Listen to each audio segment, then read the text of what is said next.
Bom dia.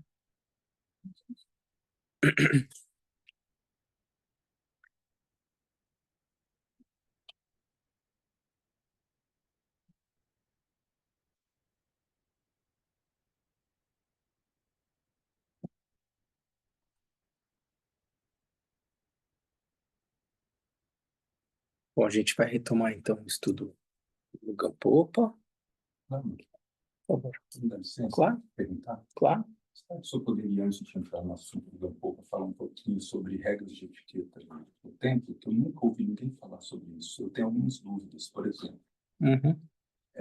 a gente deve fazer as prosternações depois que os lamas fazem, ou a gente faz ao mesmo tempo? Porque eu já vi de duas formas, eu tenho dúvida com relação a isso. Se a gente deve esperar os lamas fazerem as três prosternações e depois a gente fazer, tá? Ou se a gente Uhum. faz junto. Outra coisa também,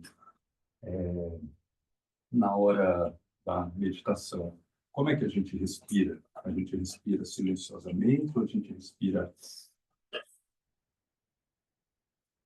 Como é que é isso? Assim, porque eu estou perguntando, Lão, que eu Claro. nunca ouvi ninguém, Uhum. nem o Lama, falar sobre isso aqui. Tá bom. Claro. É extremamente pertinente as suas perguntas e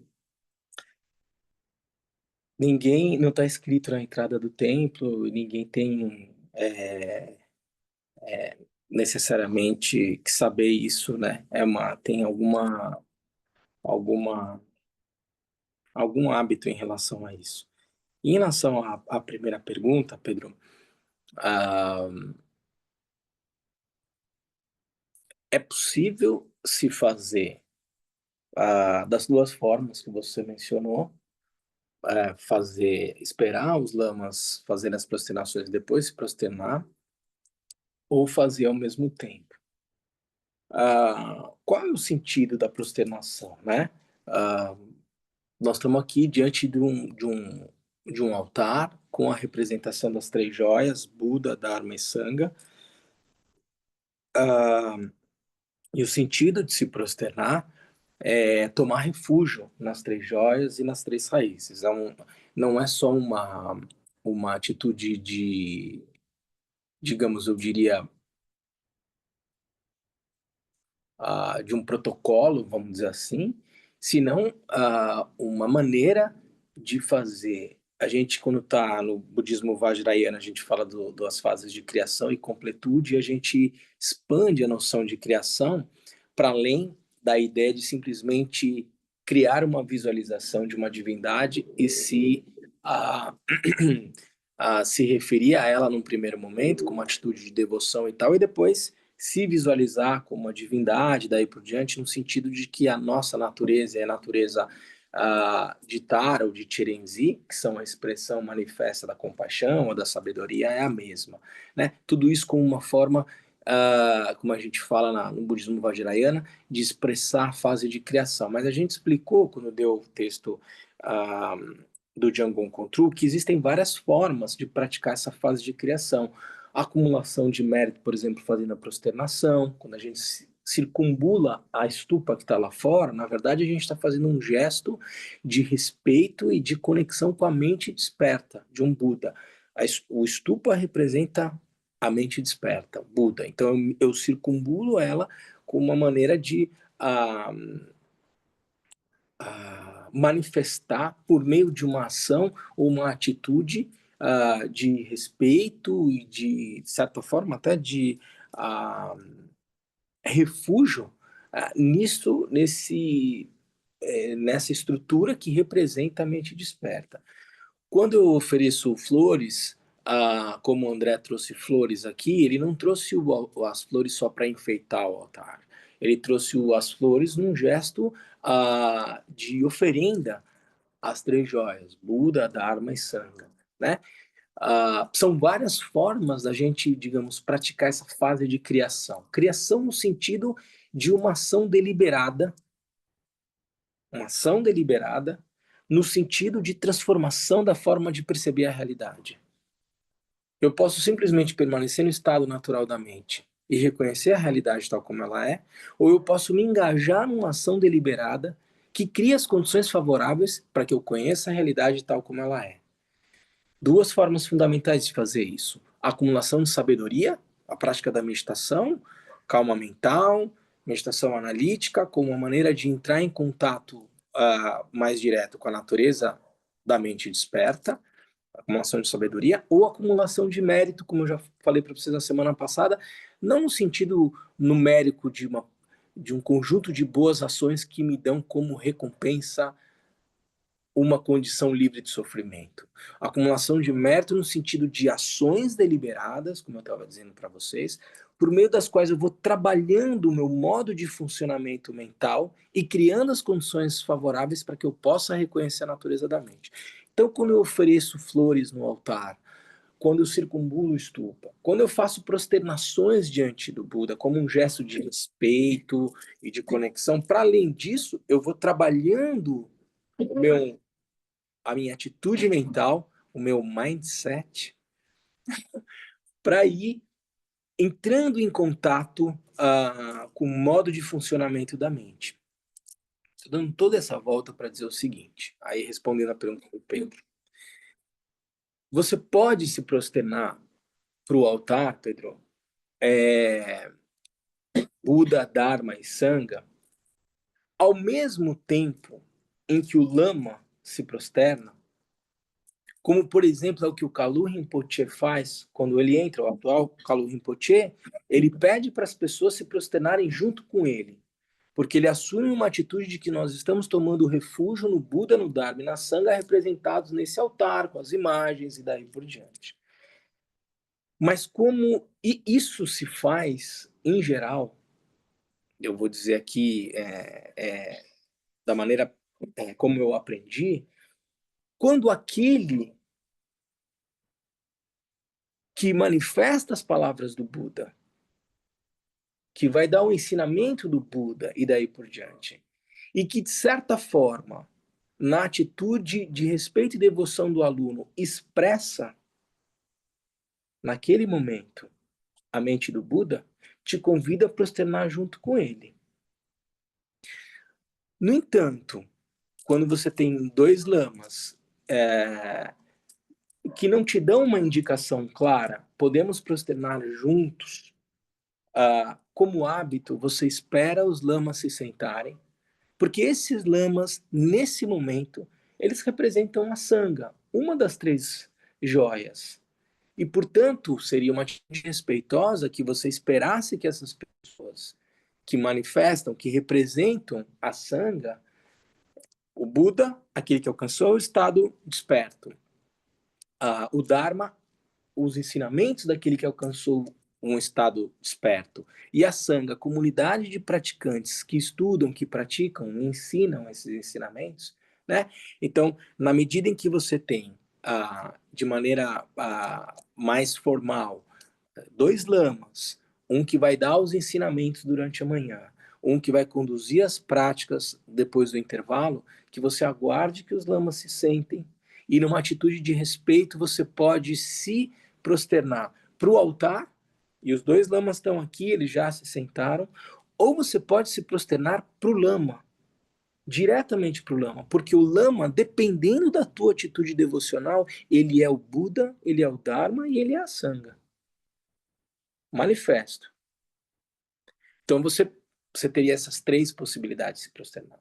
Se prosternar junto com os lamas ou com o Rinpoche que está dando os ensinamentos, porque ele, de certa forma, eu estou dizendo aqui de uma maneira mais tradicional, ele convida, não, eu gostaria que todos se prosternassem para o Buda, Dharma e Sangha. O Kalu Rinpoche costuma fazer isso, e aí todos nos prosternamos juntos com o Kalu Rinpoche. Alguns esperam o Rinpoche se centrar no trono e aí depois se prosternam para ele. Essa é uma outra possibilidade. Você pode, pelas razões que eu expliquei aqui para vocês, né? Você pode esperar os lamas se sentarem e aí se prosternar pro altar, enfim, para todas essas representações da mente desperta. Se você tiver uma atitude autêntica, de profunda devoção, e isso não é uma atitude mais ou menos desenvolvida, mais ou menos nobre, não é nada disso. Se o seu coração se sente absolutamente, digamos, ou naturalmente disponível a manifestar a sua tomada de refúgio no Buda, no Dharma e na Sangha, representados na figura do lama, a quem você recebe as instruções e daí por diante, você pode, não é um gesto desrespeitoso, se prosternar também para o lama.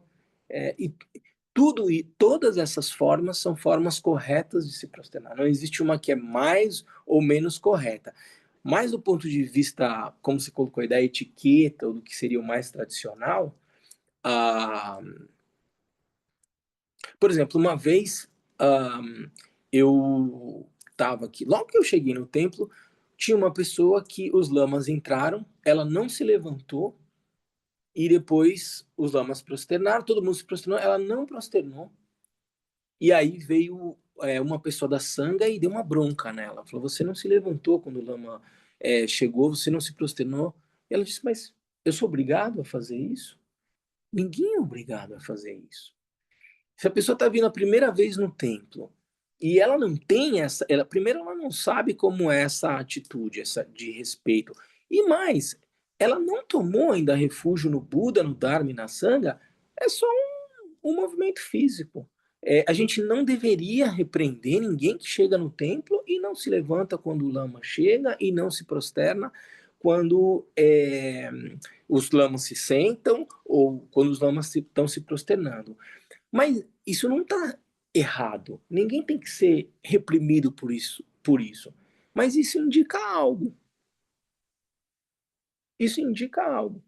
Indica, eventualmente, um não conhecimento dos hábitos daquela comunidade. Indica que, eventualmente, aquela pessoa não tem essa atitude de respeito pelo Buda, pelo Dharma e pela Sangha, ou, eventualmente, que ela não toma refúgio nessas três joias e daí por diante. E isso está alinhado a tudo aquilo que a gente tinha ensinado ao longo do início do texto do Gampopa. A atitude ensinada, né, ou o caminho ensinado no texto Lanhin, que vai dar uma série de informações e indicações de como você deve praticar, deve ser tomado não como uma regra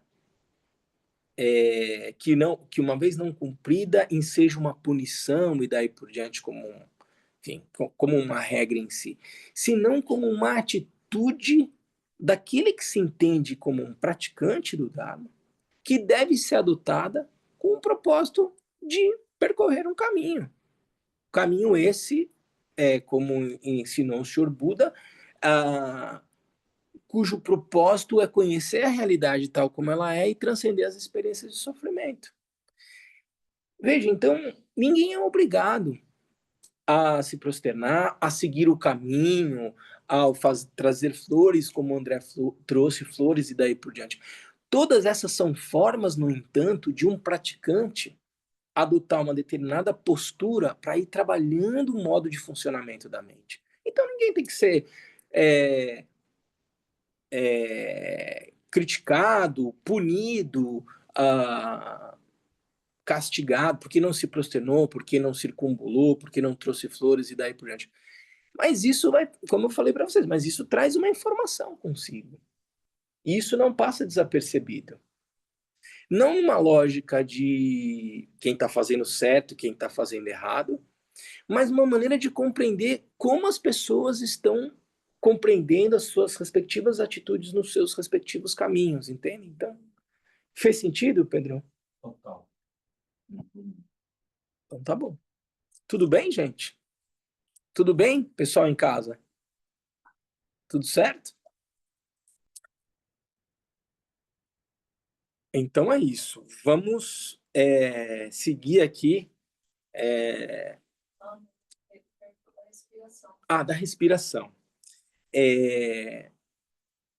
Normalmente, Pedro, ah, quando a gente fala ah,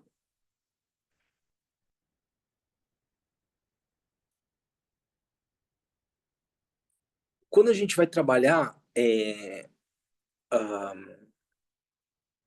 no caminho do Dharma, existe uma maneira de você atuar no teu corpo físico no teu, no teu corpo sutil, digamos assim, para, de certa forma, revelar é, de maneira autêntica, né, os três corpos do Buda, Dharmakaya, Sambhogakaya, Nirmanakaya. Uma explicação mais genérica aqui. Especificamente quando a gente está falando no corpo sutil, a gente vai se referir a uma estrutura formada por canais, ventos sutis e pequenas gotas de energia, né? Ah, talvez o que seja mais fácil para a gente se associar pelo conhecimento que chegou de uma maneira mais detalhada para nós seja a medicina chinesa, por exemplo. Né? Quando a gente trabalha com acupuntura e daí por diante, dá para intuir que existe uma estrutura sutil para além daquilo que fisicamente a gente é capaz de conhecer com um microscópio e daí por diante, e que de certa forma atua no modo de funcionamento do ser. Se eu estou dizendo, portanto, e o budismo enfim, né, toda a estrutura de conhecimento fisiológica, astrológica até, da cultura tibetana, bebe muito no conhecimento é, do saber tradicional indiano e chinês, né? Medicina chinesa, medicina ayurvédica dialogam muito com a medicina tibetana. Astrologia chinesa, astrologia védica, indiana, dialoga muito com a astrologia tibetana. Quem tiver a oportunidade de em algum momento, visitar a Índia, ir lá para Dharamsala, para McLeod-Ganj, pode conhecer o Mentse-Kan, que é um instituto de medicina e astrologia tibetana, e vai entrar em contato com um saber que dialoga muito com essas outras esferas de saber que eu estou mencionando aqui, chinesa, tibetana e daí por diante. Por que eu estou dando toda essa volta? Porque, então, na, digamos, fisiologia tibetana, vai se falar em canais, ventos sutis, bindus, tiglês, enfim. Alguns nomes que, para nós, interessa em qual perspectiva? O modo de funcionamento da minha mente e a maneira dela estar mais ou menos agitada, de certa forma, tem a ver com a circulação desses ventos sutis dentro da minha estrutura física. Me lembro de uma vez ter lido um ensinamento mais tradicional dizendo o seguinte: é importante você meditar num lugar onde não tenha muito vento. Porque essa estrutura do vento externo e daí por diante, ela de alguma forma traz um impacto na prática, na minha própria prática, porque essa maneira de interação entre os ventos do meu próprio corpo sutil e os ventos de um determinado ambiente, por uma lógica de interdependência, trazem um certo nível de impacto. Bom, estou dizendo tudo isso pelo seguinte: a forma como eu respiro traz um impacto direto no meu estado de consciência. Se eu fizer uma respiração, como o Pedro estava dizendo, se eu mudar a maneira natural de respirar, isso vai trazer um reflexo no meu estado de consciência. Não tem nada de mágico nisso, não tem nada de transcendente daí por diante. Existem várias terapias que, baseadas nesses ou naqueles saberes, que vão trabalhar em formas diferentes de respirar para gerar estados diferentes de consciência. Portanto, se você for para algum lugar e te ensinarem uma técnica de respiração diferente, você sentir algo diferente, não se impressione. Nada mais natural. Porque a forma como você respira traz um impacto nos seus estados de consciência. Tá claro até aqui? Bom, quando o Pedro pergunta como eu devo respirar quando eu estou fazendo a meditação, em geral, existem, por exemplo, no budismo tibetano, formas diferentes de meditar, utilizando formas diferentes de respirar para gerar estados diferentes de consciência que podem contribuir para a sua prática.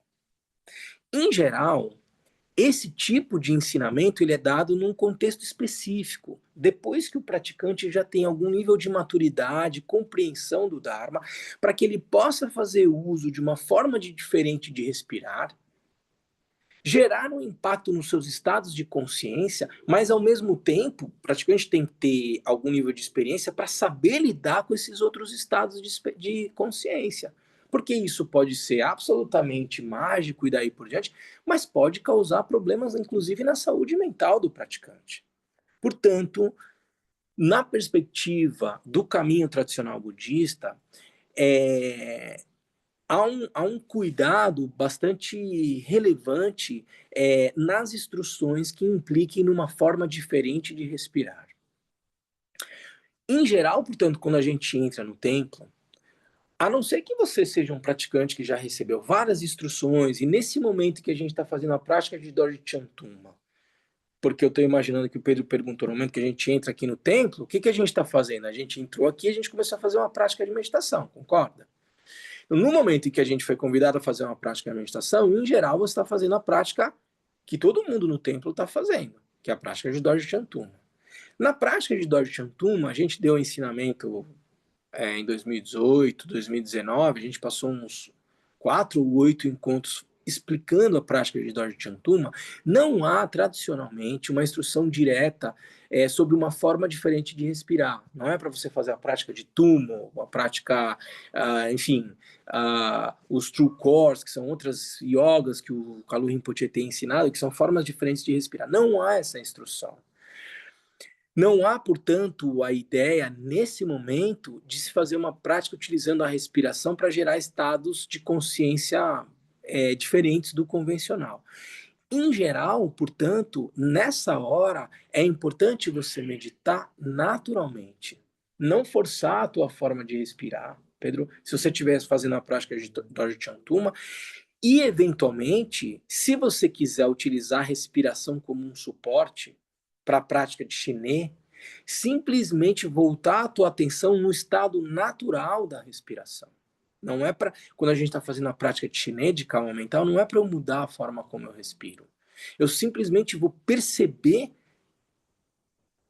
o processo natural de respiração, ou, dizendo de outra forma, eu simplesmente vou voltar a minha atenção para a consciência tátil do ar entrando e saindo pelas minhas narinas, pelo o movimento tátil do ar entrando no meu diafragma e aí o meu corpo tocando a minha roupa, onde for mais fácil eu encontrar a consciência tátil e permanecer com foco ali naquela experiência sensorial, como uma maneira do que? De eu focar a minha atenção, e na medida em que eu foco a minha atenção, eu utilizo isso como um recurso, uma faculdade de autorregulação. Sob que perspectiva? A minha mente é capaz de perceber todas as experiências sensoriais que se manifestam. Se eu quiser começar a ganhar alguma autonomia diante daquilo que se manifesta na minha mente, consciência visual, auditiva, tátil, gustativa, olfativa e consciência mental, eu preciso ser capaz de sair de uma atitude condicionada, de permitir que a minha atenção ah, ah, se comporte de uma maneira sem que eu seja capaz de estabelecer algum tipo de escolha sobre para onde ela é direcionada. Então, eu estou aqui parado, mas eu começo a me distrair com o barulho da roda de oração. Ela se mexeu aqui, a minha consciência visual percebeu. Eu sou capaz de perceber tudo isso que está acontecendo dentro da sala. Qual é o espaço de autonomia que eu tenho para escolher uma das experiências sensoriais e sustentar a minha atenção sobre ela? Eu quero manter o meu olhar sobre esse sino. E se vier um pensamento, larga, volta para o sino. Se o passarinho cantou, tudo bem, ele vai cantar, eu vou perceber, mas a minha atenção está no sino. Quanto mais eu exercito essa escolha deliberada de sustentar a minha atenção sobre um suporte que não é mais prazeroso, que não é mais saboroso e daí por diante, mas que eu simplesmente escolhi. Quanto mais eu exercito essa autonomia, mais eu sou capaz de me autorregular. E ao me autorregular, ser capaz de fazer escolhas lúcidas, deliberadas sobre qual suporte eu coloco a minha atenção, eu crio a possibilidade de colocar o meu foco sobre um suporte neutro ou prazeroso, porque eu escolhi. Ou eventualmente um suporte que seja até desagradável, mas na medida em que eu sou capaz de escolher o suporte da minha atenção, eu mando um comando para o meu sistema nervoso autônomo, se for um suporte neutro ou prazeroso, dizendo: o Lamangdu não está sob ameaça. O meu sistema nervoso vai perceber. Porque ele está com a atenção voltada para um suporte que não desencadeia ele uma reação de modo sobrevivência. Isso vai gerando o quê? Vai gerando calma mental. Então, se eu quiser, quando eu entro no templo e estou fazendo a prática de Dorje Chantuma, usar a respiração como um suporte para desenvolver calma mental, e a partir dessa calma mental começar a me familiarizar com o funcionamento da mente, eu vou, Pedro, respirar da forma natural e simplesmente perceber essa respiração como um suporte para estabilizar minha mente e criar as condições favoráveis para, uma vez que a minha mente está mais estável, eu perceber que tudo aquilo que se manifesta na minha mente, fundamentalmente é uma qualidade da mente de manifestação. Eu sou capaz de conhecer essas experiências que se manifestam na minha mente, e a partir desse treinamento eu vou começando a reconhecer o modo de funcionamento da mente, conhecer a realidade tal como ela é. Portanto, nesse momento que a gente entra, a gente não vai fazer uma yoga de respiração, a gente não quer mudar estados de consciência. Em geral, quando a gente está fazendo a prática de Dorje Shantuma, a gente só quer estabilizar a mente e, portanto, o ideal é respira de modo natural, não muda a tua maneira de respirar para alterar o seu estado de consciência, porque não é a prática que a gente está fazendo. A gente só quer usar, se for o caso, se você assim escolher a respiração como um suporte para estabilizar a sua mente. Você pode usar um suporte visual. Aí você permanece no suporte visual, continua respirando naturalmente, mas você foca no suporte visual, para ir acalmando sua mente e aí aos poucos ir praticando, fazendo a prática de meditação analítica, ou vipassana, ou raton, o nome que você queira dar, para ir se familiarizando com o funcionamento da mente e desenvolvendo sabedoria. Sabedoria essa que é a forma de endereçar a ignorância fundamental que gera todo tipo de sofrimento, como o Buda Shakyamuni ensinou no primeiro giro da roda do Dharma. Ele vai dizer que o ciclo de renascimentos é sofrimento, a causa é a incapacidade de conhecer a realidade tal como ela é, o antídoto, portanto, dessa ignorância de não conhecer a realidade tal como ela é a sabedoria, é a capacidade de conhecer a realidade tal como ela é. Há um caminho, há uma possibilidade de conhecer a realidade tal como ela é e um caminho. O Buda vai ensinar esse caminho. Ficou claro, gente? O que a gente faz, então, quando a gente chega aqui? A gente vai fazer a prática. Eu posso até usar a respiração como suporte para acalmar minha mente e ir desenvolvendo aos poucos calma mental para desenvolver sabedoria. Mas se eu usar a respiração, eu uso a respiração alinhada à prática que a gente está fazendo. A gente não está fazendo uma yoga utilizando aqui técnicas de respiração para mudar estados de consciência, portanto, eu respiro de forma natural. Tá bom? Tá. Como eu estava dizendo para vocês, e a gente viu isso na semana passada,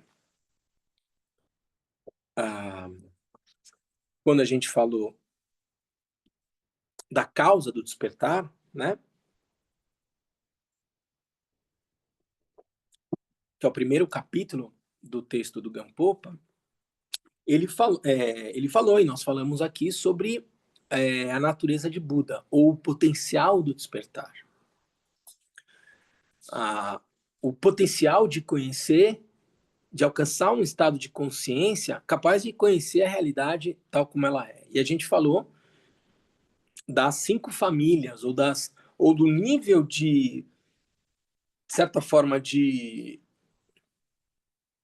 ou de grau de maior ou menor latência desse potencial para alcançar o despertar.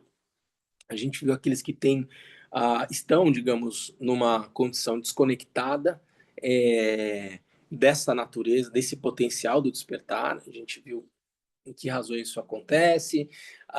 Vimos aqueles que têm um potencial interrompido, vimos aqueles que são os praticantes para si só, né, Shravakas, Pratyekabuddhas, e os praticantes da família Mahayana, que tem, digamos, um potencial em maior, mais favorável, digamos assim, para se alcançar o despertar. Não que os seres não possuam, alguns possuem e outros não possuam a possibilidade de alcançar o estado de Buda, porque todos os seres possuem a natureza de Buda, mas a gente estava vendo aqui quais são as condições, digamos, ou como classificar os seres em geral, todos eles que possuem a natureza de Buda. Foi isso que a gente viu na semana passada.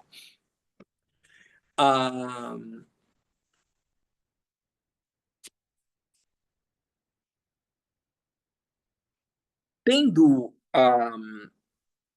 portanto, adentrado nessas explicações, né, do Gampopa, que trazem, portanto, desde o início, né, num caminho, um texto Lanrim, todos os conceitos importantes para a gente ir trilhando esse caminho do despertar, ou para um alcançar de uma consciência capaz de conhecer a realidade tal como ela é. O capítulo seguinte, o texto vai trazer do suporte para a iluminação, né? Se não me engano. E ele vai falar sobre a preciosa existência humana. Então,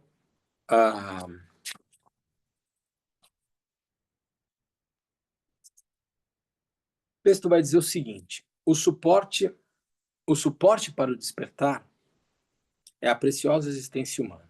O texto diz o seguinte: considerando que todos os seres possuem a natureza de Buda, podemos nos perguntar se aqueles que pertencem a 5 outras formas de existência humana, os condenados aos infernos, aos pretas, etc., têm a capacidade de tornarem-se Budas.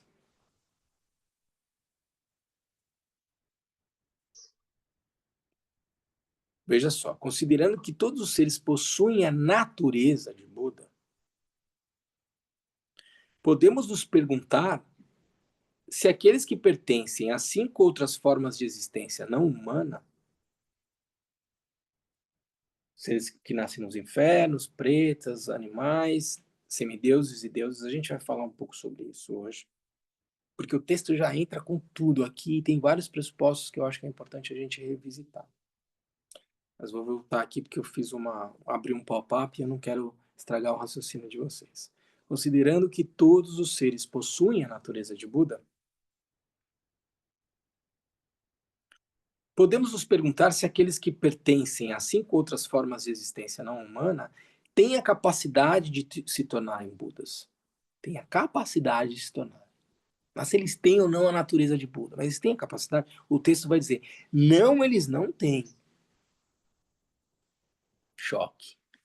Mas entendam isso, assim. Ele não está dizendo que os outros seres não possuem a natureza de Buda, mas ele está dizendo, o texto do Gampopa, não sou eu que estou dizendo, que eles não têm a capacidade de alcançar o estado de Buda. O suporte que permite a realização da budeidade é o que chamamos uma preciosa existência humana. Ou seja, uma existência provida das 8 liberdades e das 10 aquisições, assim como uma mente que possui os 3 tipos de fé. Então, a preciosa existência humana pressupõe 8 liberdades, 10 aquisições e os 3 tipos de fé. É desta preciosa existência humana que trataremos agora. Bom, eu estava pensando, né, ao longo da semana,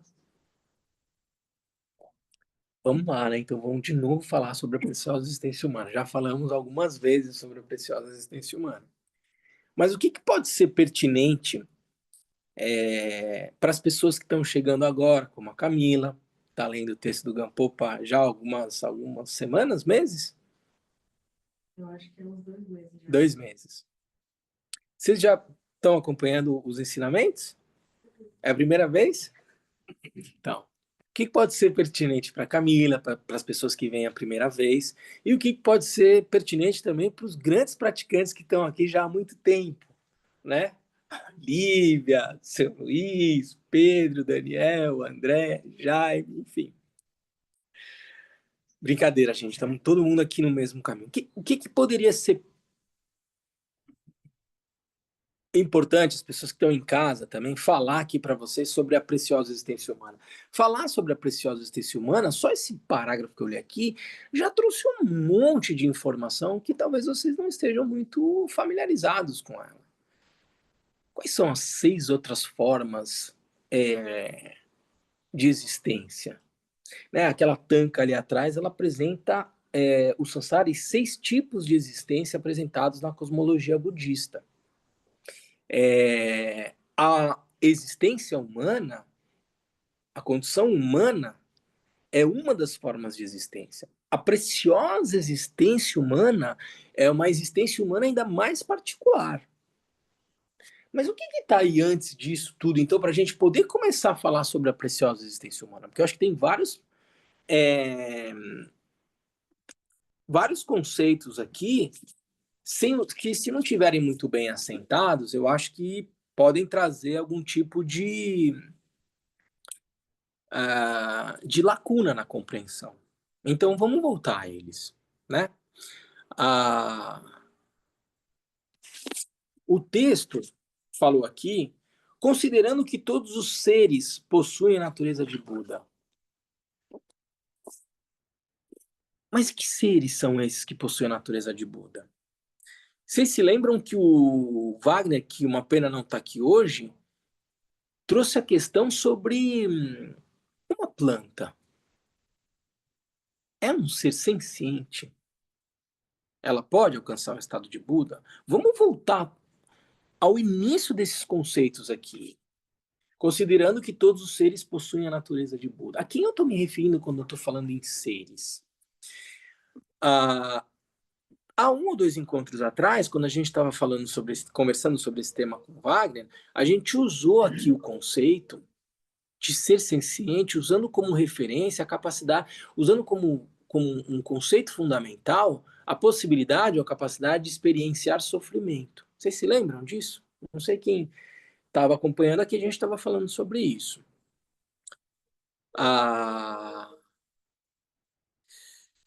Portanto, quando eu estou me referindo a um ser, eu estou me referindo a um ser senciente, a um ser que tem uma senciência, uma capacidade de sentir, experimentar emoções, sobre essa perspectiva, sofrer. Se você pegar aí fora, qual é o conceito de senciente e tal, a gente vai fazer essa referência, né? Portanto, seres que experimentam sofrimento, a gente dizia isso há 1 ou 2 encontros atrás. E o Buda vai ensinar para esses seres que experimentam sofrimento, porque ele vai dizer a primeira nobre verdade, o ciclo de renascimentos, essa experiência de realidade, ela é marcada por insatisfatoriedade ou sofrimento. Então, em geral, os seres sencientes que sofrem, na perspectiva budista, até o experimento, digamos, feito pelos príncipes Siddhartha, entendiam que a condição de sofrimento, entendia-se que a condição de sofrimento era uma condição inescapável. Como sendo uma característica do ser senciente, a experiência de sofrer, sendo uma condição inescapável. Sofrimento do nascimento, envelhecimento, morte e várias outras formas de sofrimento. E o príncipe Siddhartha, então, abandona a condição que ele vivia para encontrar uma resposta para as experiências de sofrimento que trazem a marca, portanto, fundamental, a gente dizia aqui há 2 semanas atrás, seres sencientes que trazem consigo a marca da experiência do sofrimento, E o príncipe Siddhartha, então, sai numa busca para encontrar uma resposta a essas experiências de sofrimento, e ele encontra. Ele alcança o estado de consciência livre de sofrimento, na condição de um ser senciente, e apresenta um caminho. Então veja, quando a gente está falando de um ser, a qual ser eu me refiro aqui? Ser senciente. E eu queria trazer um elemento a mais aqui ao que a gente trouxe há 1, 2 semanas atrás, que não só essa capacidade, né, de sentir, de experimentar emoções, sensações, sofrimento em si, mas para além disso, tem uma questão fundamental que é conhecer, ter a capacidade de ter a ciência, o conhecimento da sua própria experiência de sofrimento. Não basta simplesmente a manifestação do fenômeno em si, seja emoção, sensação e daí por diante, mas é preciso ter uma capacidade de conhecer, uma capacidade de autoconsciência do seu próprio sofrimento. Isso é fundamental também, quando a gente está falando de um ser senciente. Não só o fenômeno em si, da sensação da emoção, mas estar ciente, ser capaz de conhecer, e isso está diretamente relacionado ao conceito de Rigpa, capacidade de conhecer da sua própria experiência de sofrimento, de emoção. Por que eu estou falando isso? Essa é uma discussão que vai aparecer quando a gente avançar na discussão sobre inteligência artificial. Não basta simplesmente ter a noção de uma capacidade associativa da... Veja, há uma informação e uma outra informação. Eu sou capaz de associar ideias e produzir alguma outra informação, como um fenômeno composto. Entendem o que eu quero dizer? Um fenômeno composto, eu tenho A mais B, eu jogo isso numa inteligência artificial, ela não só é capaz de armazenar informação, mas ela é capaz de associar informações e produzir novas informações. Portanto, produzir um fenômeno qualquer que seja, como, por exemplo, alguma informação, se você olhar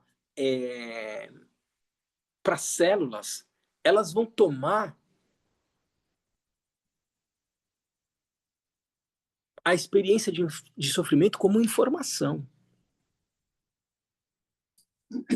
Existe, no entanto, uma capacidade de autoconsciência, capacidade de conhecer a natureza daquilo que... E eu vou colocar um elemento a mais. Conhecer essa experiência em si, num corpo orgânico, e qual a diferença que isso teria quando eu estou falando da inteligência artificial? Se vocês leram o... Eu não estou concluindo nada aqui, hein? Eu só estou colocando um ponto. Se vocês leram, só para trazer um autor, devem ter vários falando. Se vocês leram Harari, o novo livro dele, o Nexus, e ele vai discutir a questão da inteligência artificial, Harari, que é um praticante, um aluno do Goenka, fica aqui a informação, ele não crava sobre a questão da consciência. Também não vou fazer isso agora, mas eu estou colocando um elemento aqui a mais. Não só a manifestação, a capacidade de manifestação do fenômeno, mas um outro elemento associado à noção de ser senciente, a capacidade de conhecer a experiência manifesta, conhecer a experiência, e para além disso, ser capaz de reconhecer a natureza da experiência manifesta. Porque a inteligência artificial é capaz de alcançar o estado de Buda? Bom, fui lá longe, né, gente? Estou colocando algumas questões aqui que são importantes, mas para nós a noção de ser senciente está na primeira linha do texto do Gampopa, pressupõe essa capacidade de sentir, experimentar, a capacidade de certa forma, conhecer a experiência, do sentir, do sofrimento e daí por diante. E para além disso, se eu estou falando que todos os seres possuem a natureza de Buda, ser capaz de reconhecer a natureza, não só conhecer. Eu olho para o sino, produz uma consciência visual do sino na minha mente. Ao mesmo tempo, eu sou capaz de conhecer sino. Não só o fenômeno se manifesta na mente, a experiência sensorial. Eu sou capaz de conhecer, dizer sino. E um Buda é capaz de reconhecer a natureza desse sino, dessa consciência visual sino, tá? Esse ser senciente, que o texto está se referindo aqui, considerando que todos os seres, quem que eu estou chamando de seres aqui? Eu estou trazendo algumas informações, estou falando de seres sencientes, estou falando de seres que são capazes de sofrer, de capacidade de sentir emoções e daí por diante. E para além disso, como ele diz, considerando que todos os seres possuem a natureza de Buda, possuem a capacidade de conhecer a natureza daquela realidade manifesta, né? Volto a dizer, gente, uma coisa que eu disse uma vez perguntado, eu disse, complexidades não pressupõem consciência. Um sistema complexo como um jardim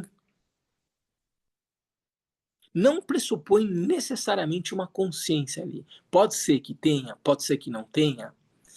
Eu só quero dizer que complexidades não necessariamente pressupõem consciência. Inteligência artificial, um sistema altamente complexo, isso não pressupõe consciência. É disso que eu estou querendo dizer aqui. Para nós, portanto, na perspectiva budista, o texto vai dizer aqui, considerando que todos os seres sencientes possuem a natureza de Buda, de Shenpo, ou seja, o potencial do despertar, a possibilidade de conhecer a realidade tal como ela é, podemos nos perguntar se aqueles que pertencem às 5 outras formas de existência não humana têm a capacidade de se tornarem Budas. Bom, mas quem são essas 5 outras formas de senciência, né, que não sejam as humanas? Primeiro a gente falou um pouco então dessa noção de ser senciente aqui. Agora a gente vai descer um pouquinho mais no texto, né? O texto está falando que existem 5 outras formas de ser que não são humanas. Quais são elas? Por que eu estou dizendo isso? O Buda não coloca, por exemplo, uma planta como um ser senciente, sob essa categoria, sob essa noção de ser com a capacidade de sofrer, sentir e daí por diante. E volto a dizer, a complexidade do reino vegetal não pressupõe necessariamente consciência. Estão entendendo as associações que eu estou fazendo? Agora, eu consigo cravar exatamente qual é o que é, qual é o momento em que essa consciência e como eu estou me referindo a essa consciência se manifesta e daí por diante? Não, eu não estou chegando até esse ponto. Porque quando chega nesse ponto, e aí eu vou me valer do texto, eu escolhi um caminho que se baseia na experiência de um ser que alcançou um estado de consciência livre de sofrimento e ensinou para a gente esse caminho. Vejam como aqui, de certa forma, tem um pressuposto de confiança diretamente atrelado à noção de devoção e fé que a gente vai ver aqui. Num determinado momento, eu escolho um caminho ensinado por um ser, né, que alcançou um estado de consciência livre de erro, de engano, que é o Buda Shakyamuni. E o Buda Shakyamuni vai descrever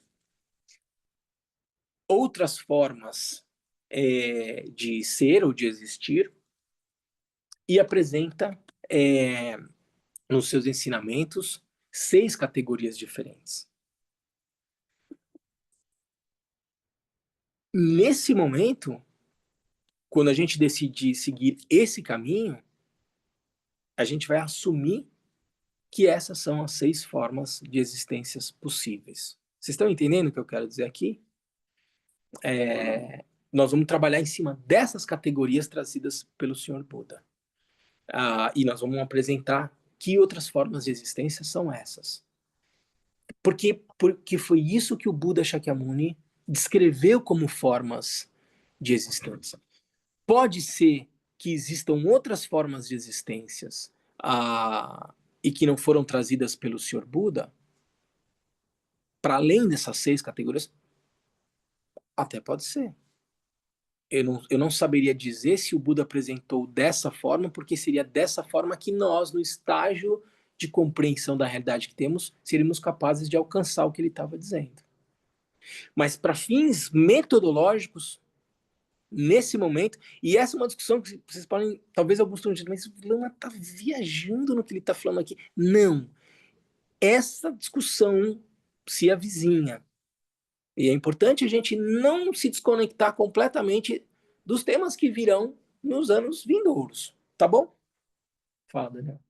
Essa questão de ser ciente, assim, eu queria que o senhor me corrigisse, mas assim, eu parto do princípio, o exemplo da planta e de uma inteligência artificial, se é um ser senciente. Eu aprendi, de acordo com a ciência, né, que qualquer ser vivo, senciente, eu acho, dentro dos reinos, nós humanos e animais e bactérias e tudo, estaria dentro desses 2 reinos. Os outros eu não vou colocar, não, mas seriam seres dotados de um sistema nervoso central, que o daria capacidade, esse sistema nervoso daria capacidade de sentir o mundo. Então, seja uma bactéria, seja um mamífero, um inseto, todos esses seres, me parece, pela ciência, são dotados, né, de um sistema nervoso. E, no caso de uma planta, não há um sistema nervoso central, nenhuma inteligência artificial também não é dotada de um sistema nervoso de sentir. Se a gente pode partir desse princípio de que a ciência dota os seres sencientes de um sistema nervoso central. Se não tem, não seria senciente. E aí eu classifico a planta e uma inteligência artificial não são seres sencientes por não sentirem como se é válido a gente considerar esses... Eu só coloco um elemento de... Isso é o que a ciência é capaz de demonstrar hoje, né? Uhum. Eu só colocaria um ponto de interrogação sobre qual é o nível de complexidade que esse sistema nervoso... quais são as categorias de complexidade que esses sistemas nervosos precisam ter para, num determinado momento, isso ser considerado como algo dotado de uma senciência, uma capacidade de consciência ou não. Eu simplesmente ouso permitir deixar essa porta entreaberta, porque a ciência hoje diz isso e amanhã ela pode dizer alguma outra coisa. E aqui nós estamos nós estamos entrando num caminho a partir de categorias muito precisas. Sob essa perspectiva, na cosmologia budista, se diria que existem 6 formas de seres sencientes, não incluindo também, então estaria um alinhamento aí, as plantas e daí por diante. E eu só coloco esse elemento aqui para corroborar isso, no sentido de que complexidades não pressupõem necessariamente um desdobramento de consciência. Você pode ter sistemas altamente complexos, como o funcionamento de uma planta, e isso não pressupõe que ele seria um ser senciente, dotado de algum nível de consciência. Mas, como acho que o Dalai Lama, como os grandes seres adotam como postura, deixemos essa porta aberta. É só isso que eu queria deixar. Não coloquemos isso de uma maneira dogmática. Agora, dito isso, entrando na cosmologia budista agora, que eu estava dizendo, a gente vai trabalhar em cima dessas 6 categorias, tá bom? É um enorme preâmbulo, um tremendo parêntese, só para a gente entender que essa é uma visão cosmológica a partir de uma determinada matriz. Qual é essa matriz? Um ser que alcançou um estado de consciência pleno e descreve a realidade a partir dessas categorias. Só isso. Tudo bem?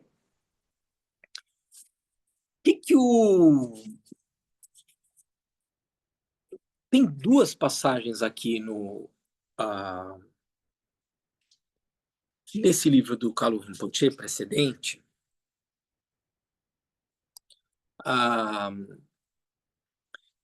que vai falar um pouquinho dessa cosmologia budista e que eu acho que é importante a gente visitar antes de falar sobre a preciosa existência humana.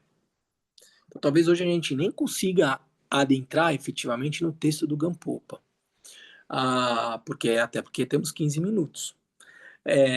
Mas é importante fazer essa digressão para trazer contexto para vocês. O que o Kalu Rinpoche vai dizer aqui na página 221 desse texto aqui, gente? O precedente Kalu Rinpoche. Ele vai falar sobre as engrenagens do Sansara. Ele fala dos 6 mundos. Estamos falando aqui dos seres, lá nas primeiras linhas do texto do Gampopa, e ele faz aqui uma associação a esses 6 categorias de seres associado a 6 mundos, vamos dizer. Vamos entender o que ele está falando aqui. Começa assim, a ignorância. A ignorância como sendo o ponto central trazido pelo Sr. Buda no primeiro giro da roda do Dharma.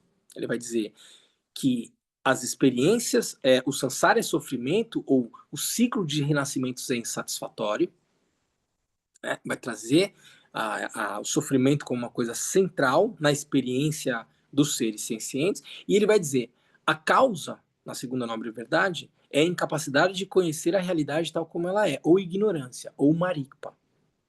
Essa é a causa central do porquê a gente sofre, porque a gente, do ponto de vista ontológico, não conhece essa realidade tal como ela é. O texto vai dizer o seguinte, a ignorância.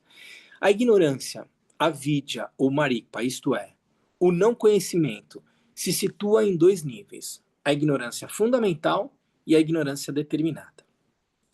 A ignorância fundamental constitui o fundamento da ilusão na qual vivem todos os seres comuns.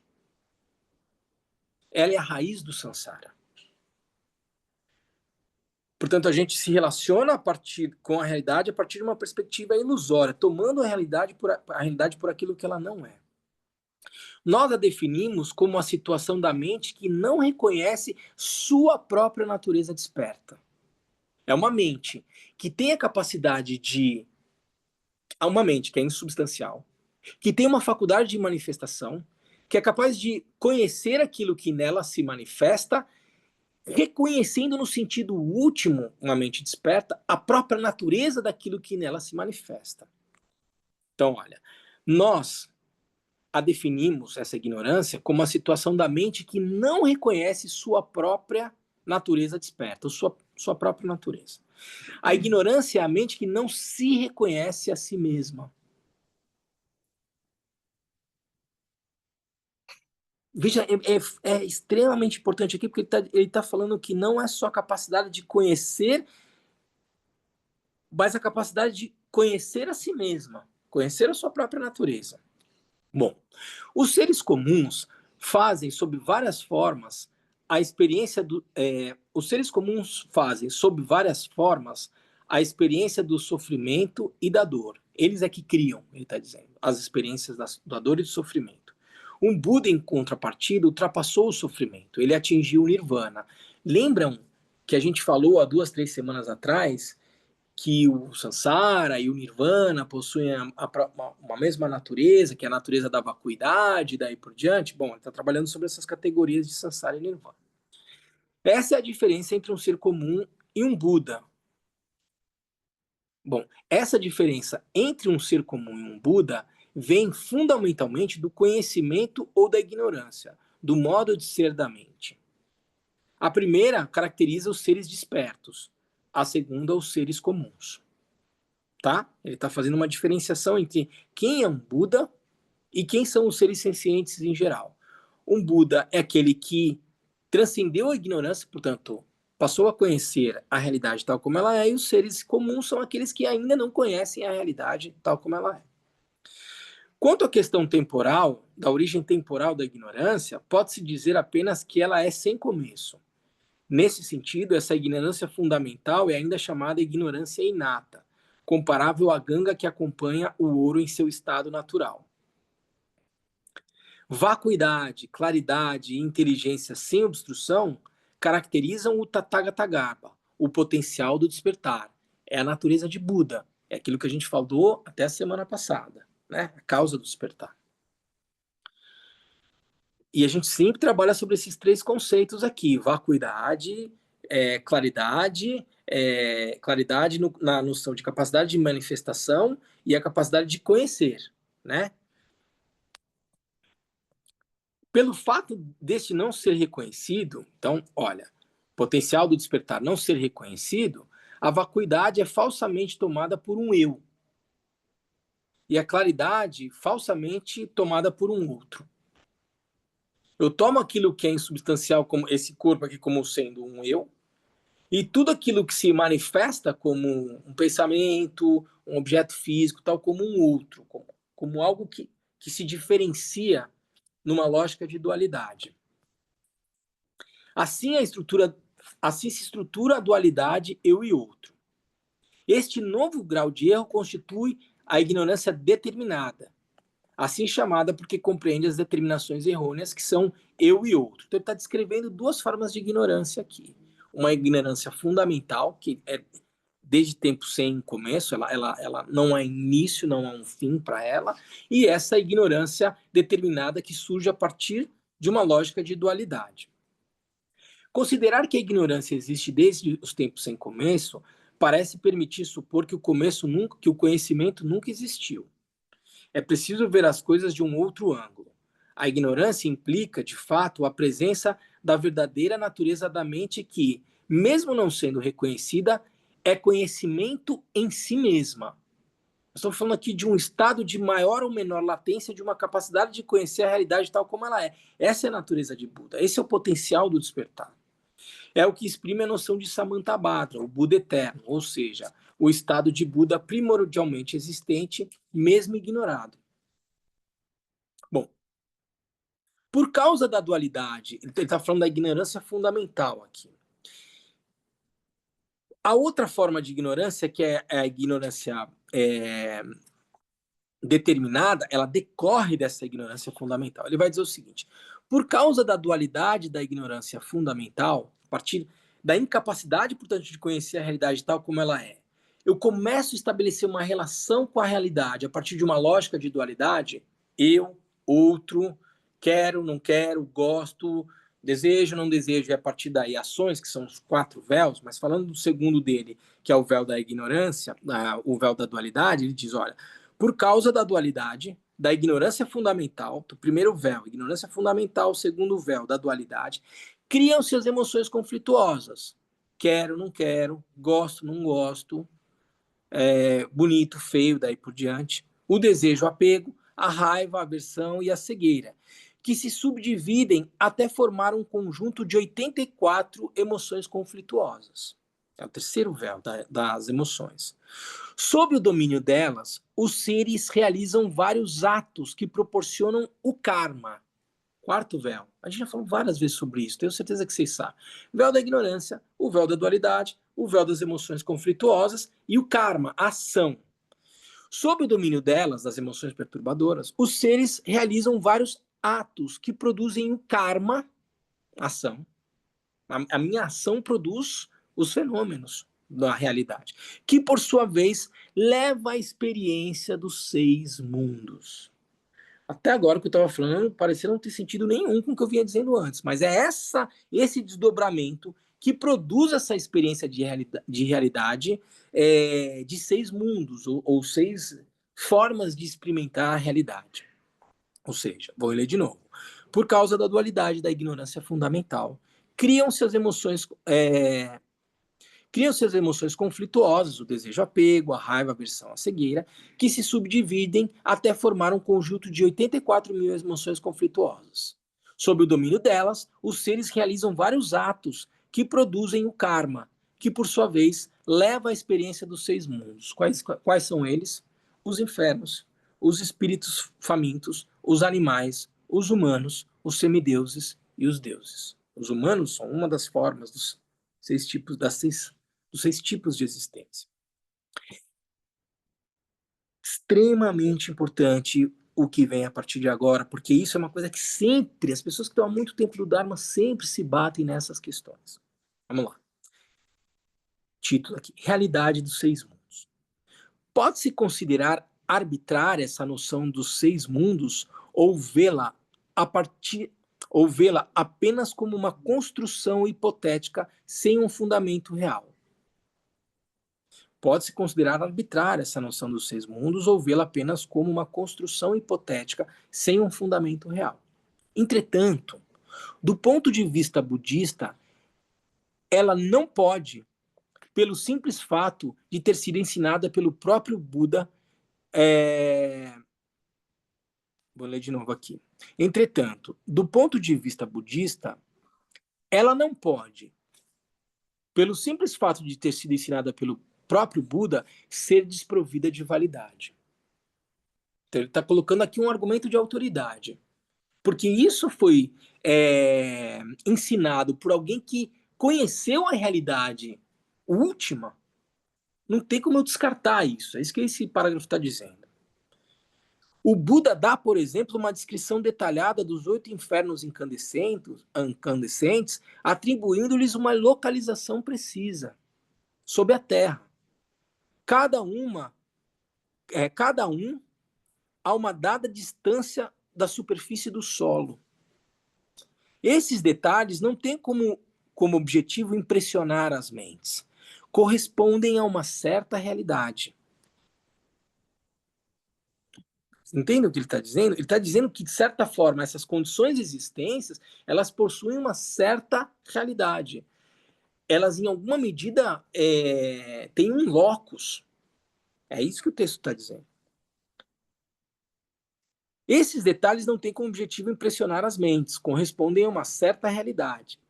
Visualizar a existência dos 3 mundos inferiores, dos infernos, dos espíritos famintos e dos animais, não é uma prova de imaginação. A infinita variedade do mundo animal, os 8 infernos gelados, os 8 infernos ocasionais, os infernos periféricos, são uma descrição de estados de existência que os seres efetivamente experimentam. Os sutras propõem, inclusive, uma visão detalhada dos mundos superiores, o dos homens, os dos semideuses e dos deuses. Os humanos não são, nesse contexto, reduzidos aos que vivem sobre a Terra só. O continente sul, mas são vistos como povos variados que habitam, segundo a cosmologia tradicional, os 4 continentes e os 8 subcontinentes ao redor do monte axial do universo, o Monte Meru. Veja, tem o ensinamento clássico, ele traz um certo nível de tangibilidade dessas experiências de realidade. Os semideuses estão, por sua parte, localizados nas encostas do Monte Meru. Quanto aos deuses, dividem-se em numerosas categorias repartidas nas 3 esferas. Os deuses da esfera do desejo, em primeiro lugar, formam 6 classes. Uma que reside na parte superior das encostas do Monte Meru, uma outra no cimo leste, o mundo dos 33, e os 4 restantes no céu que o domina. Para além da esfera do desejo, habitam as 16 categorias de deuses das esferas da forma, chamados os mundos de Brahma. Depois, as 4 categorias de deuses da esfera da não-forma, espaço infinito, consciência infinita, não perceptível e nem existente nem não existente, o mais alto de todos os mundos do Sansara. Na cosmologia budista, portanto, há uma descrição com um certo grau de tangibilidade desses estados ou dessas formas de existência. Aí o texto vai adiante. Todos esses mundos foram descritos pelo Buda. Correspondem a estados de existência realmente percebidos. Inclusive a nossa existência como humano. Eu tomo essa experiência como verdadeiramente existente, não tomo? Até alcançar o estado de Buda? Ou isso aqui, se eu bater a cabeça aqui na parede, eu não vou sentir isso, é só uma fixa. Veja, no estado de consciência que eu tenho agora, essa forma de experiência de realidade, ela é experimentada pelos seres que aqui estão, seres humanos. E essa é uma das 6 categorias, tá? Então vamos lá. Todos esses mundos foram descritos pelo Buda. Portanto, correspondem a estados de existência realmente percebidos. Entretanto, não se pode dizer que possuem uma realidade em si, que em última análise, vou te repetir, entretanto, não se pode dizer que possuem uma realidade em si, visto que, em última análise, são apenas uma projeção da mente.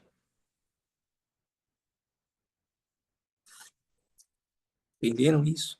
Todos esses mundos foram descritos pelo Buda, portanto, correspondem a estados de existência realmente percebidos. Entretanto, não se pode dizer que possuem uma realidade em si, uma existência inerente, uma realidade em si, autônoma e daí por diante, visto que, em última análise, são apenas uma projeção da mente. De onde vêm, segundo Buda, as chamas e o metal em fusão dos infernos? De onde vêm as torturas, as queimaduras que afligem os seres? São as projeções de uma mente má. Toda manifestação é apenas uma expressão, sob formas variadas, das potencialidades da mente. O que, por exemplo, apresenta-se aos humanos como água, aparece para os outros seres dos infernos como chumbo fundido, para os espíritos ávidos como pus ou outras matérias repugnantes. Para alguns animais, a água constitui um habitat. Para os semideuses, ela é uma arma. Para os deuses, néctar. Assim, uma única potencialidade só se torna realidade quando em relação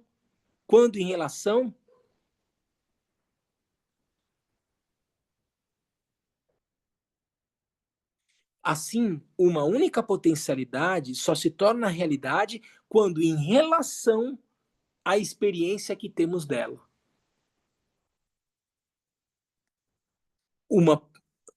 A mente tem um potencial de manifestação.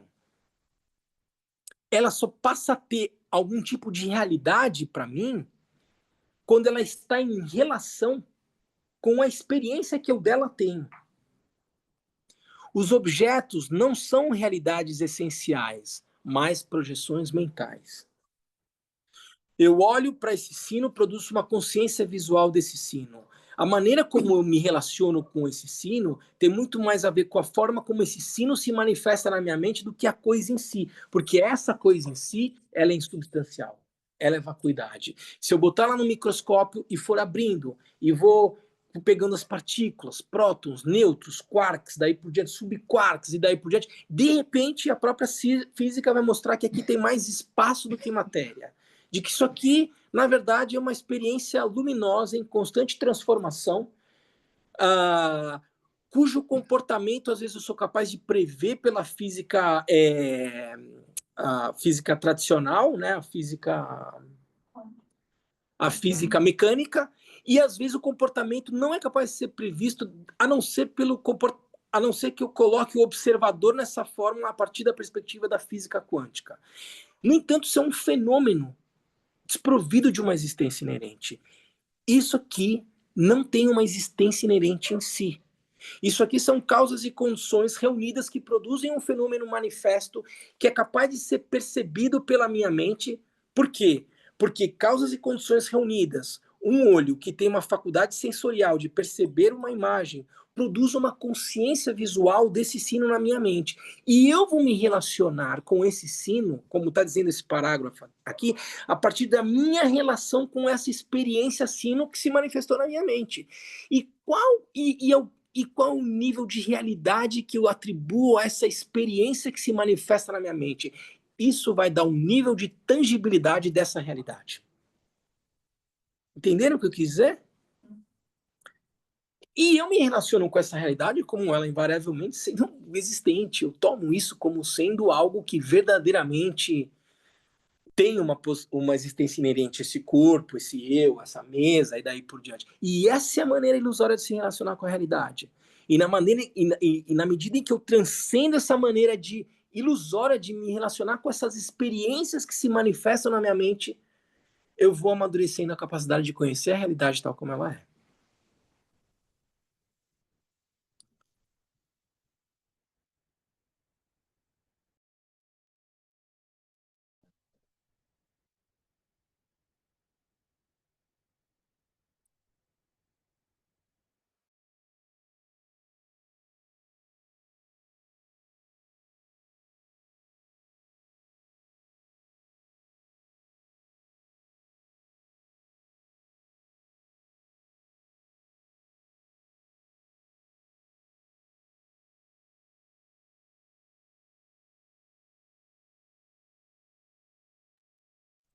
Pronto. Pronto. Você estava vendo todo mundo? Pode deixar assim. Deixa assim.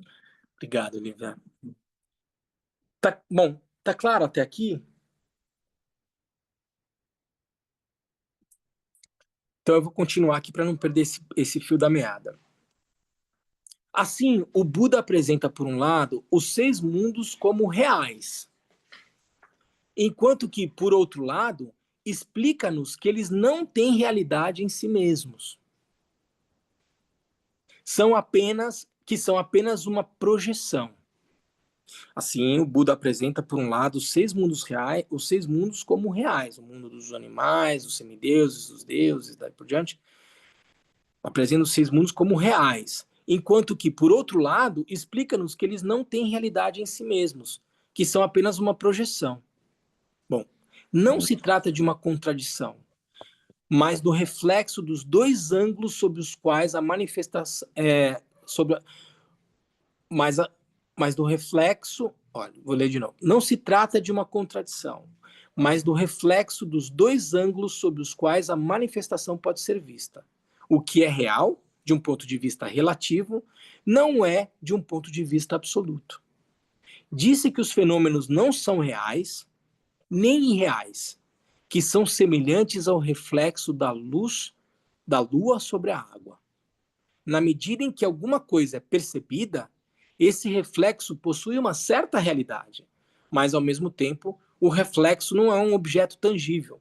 Portanto, ele não existe realmente. O que ele está dizendo? Se eu olho o reflexo da lua na água, tem um reflexo ali. Não é que é um nada. Tem algo ali, tem uma imagem de lua se refletindo na superfície da água. Mas, ao mesmo tempo, é a lua que está ali em cima da água? Não. É simplesmente um reflexo. Olha a minha imagem num espelho. Tem uma imagem que se manifesta ali.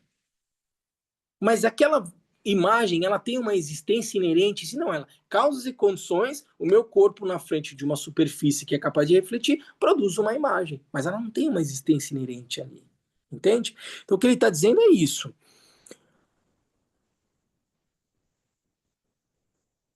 Não se trata de uma contradição, né?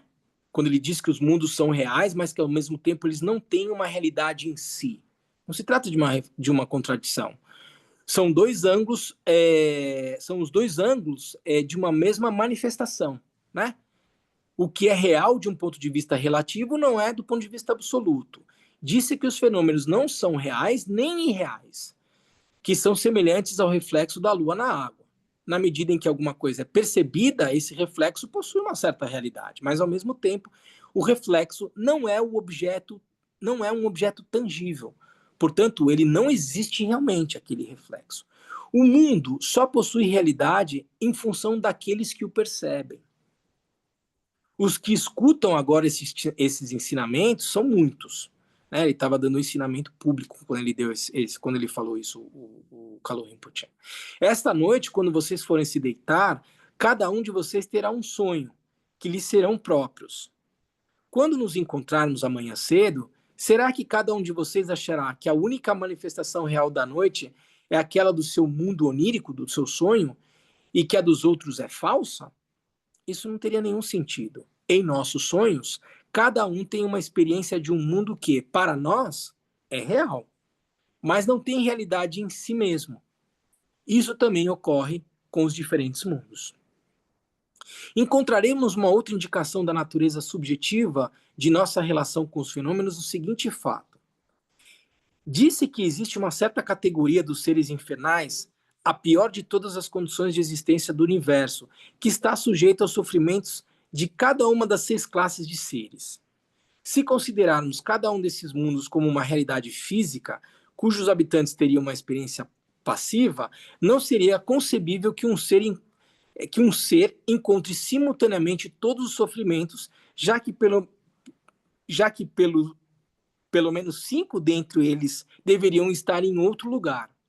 Essa experiência dos 6 mundos reunidos é um único só. Essa experiência dos 6 mundos reunidos em um único só é possível porque é criada pela mente. Ele está descrevendo, né, uma experiência de um dos infernos e está dizendo, isso só é possível porque isso é uma criação da mente. O 5º grau dos deuses da esfera do desejo chama-se emanação alegre. Esse nome se deve ao fato de os deuses possuírem ali a faculdade de criar, com um simples esforço de projeção mental, qualquer fenômeno agradável que sintam necessidade. Um belo objeto, sons harmoniosos, pratos saborosos, até deuses ou deusas para desfrutar de sua companhia. O 6º grau dos deuses da mesma esfera, chamado autoridade sobre as emanações dos outros, apresenta um estado ainda mais refinado, já que os deuses não têm necessidade de criar mentalmente o que desejam. Eles confiam a tarefa ao cuidado de outros seres. Eles não precisam nem se preocupar em ter que criar nada. Outros seres criam aquilo que eles gostariam para eles. Isso é um tipo de reino divino. Esses 2 mundos fornecem uma boa ilustração da aptidão da mente para modelar a manifestação. Quando rememorarmos a natureza subjetiva da experiência dos indivíduos, estando esta condicionada ao karma, torna-se mais fácil compreender como, no quadro geral da condição humana, intervêm numerosas modulações. Alguns vivem mais tempos que outros, alguns são mais ricos do que outros, gozam de uma saúde melhor que outros, são mais felizes que outros, acomodam-se mais facilmente à sua situação que outros, etc. Todas essas nuances são expressões exteriores dos karmas individuais. Por isso, o Buda pôde dizer que as 3 esferas e os 6 mundos são apenas a mente. Aquilo que a gente percebe como realidade, na verdade, é a expressão manifesta do meu karma. E a gente precisa levar em consideração aqui a experiência de karma coletivo. E isso é um conceito que existe no Buda. Então, por isso que a gente está percebendo essa realidade até um certo nível como sendo uma realidade comum. Todo mundo compartilha a ideia de que tem um sino aqui. O que significa exatamente esse sino? Qual é a relação que eu estabeleço com esse sino? Depende da subjetividade de cada um. Mas há um denominador comum, que é o nosso karma coletivo, que faz com que a gente experimente essa realidade coletivamente. Mas ainda assim é a expressão do karma. Quando a mente desperta da ignorância, semelhante ao sono, atinge o estado de Buda. A partir de então, os diferentes corpos de Buda, os campos puros manifestados para o bem dos seres, todas as qualidades desabrocham espontaneamente, pelo simples fato de a mente ter feito a experiência direta de sua própria natureza. Ele está aqui descrevendo que, de certa forma, os campos puros, a terra pura de Dewacheng, na verdade é a expressão manifesta da mente do Buda Amitabha. Então, a mente desperta é capaz de manifestar condições de existência como uma terra pura, como, por exemplo, o Amitabha faz a partir de manifestar uma terra pura a partir da sua própria consciência. E aí, para concluir, se os fenômenos tivessem uma existência em si, não poderíamos nos liberar. A possibilidade de atingir a liberação pela prática do Dharma se deve ao fato de que os fenômenos não são reais. Portanto, podemos nos desfazer da ilusão de sua realidade intrínseca. Entretanto, pelo fato de os tomarmos agora como reais, somos obrigados a levar em conta as leis que regem a manifestação. Pela realização de atos positivos, com efeito, pomos em marcha um processo que engendra o sistema de aparências felizes dos mundos superiores. enquanto que os atos negativos engendram as aparências dolorosas dos infernos, do mundo dos espíritos ávidos e dos animais. Ainda que as alegrias e os sofrimentos sejam ilusórios, enquanto não formos liberados, nós os experimentaremos como reais. Tudo bem, gente?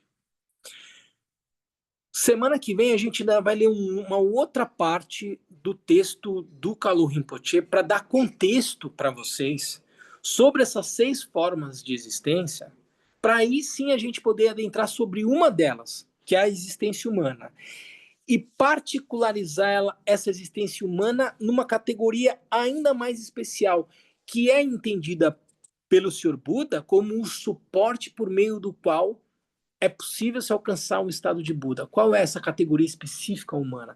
É a preciosa existência humana. Mas para a gente falar, portanto, da preciosa existência humana, a gente precisa entender o que é ser, o que é ser senciente, quais são essas outras formas de seres ou de existências, essas 6 que a gente falou um pouco hoje, vai falar na semana que vem, para entrar na existência humana e, em particular, na preciosa existência humana. Tudo bem, gente? Tá bom? Pessoal em casa, tudo bem? Então tá jóia. A gente segue na semana que vem ainda nessa, entre aspas, digressão trazida pelo Kalu Rinpoche nos ensinamentos dele para dar esse contexto, tá bom? Vamos fazer a nossa dedicatória, então?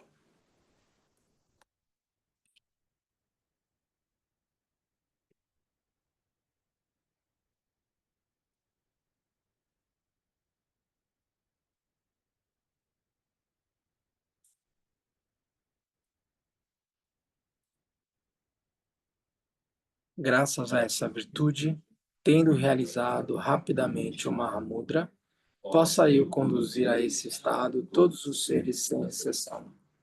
Pela graça do Buda que obteve os 3 corpos, pela graça da imutável verdade do Dharma em si, pela graça da infalível aspiração da Sangha, possa essa súplica de dedicatória realizar-se tal como ela é.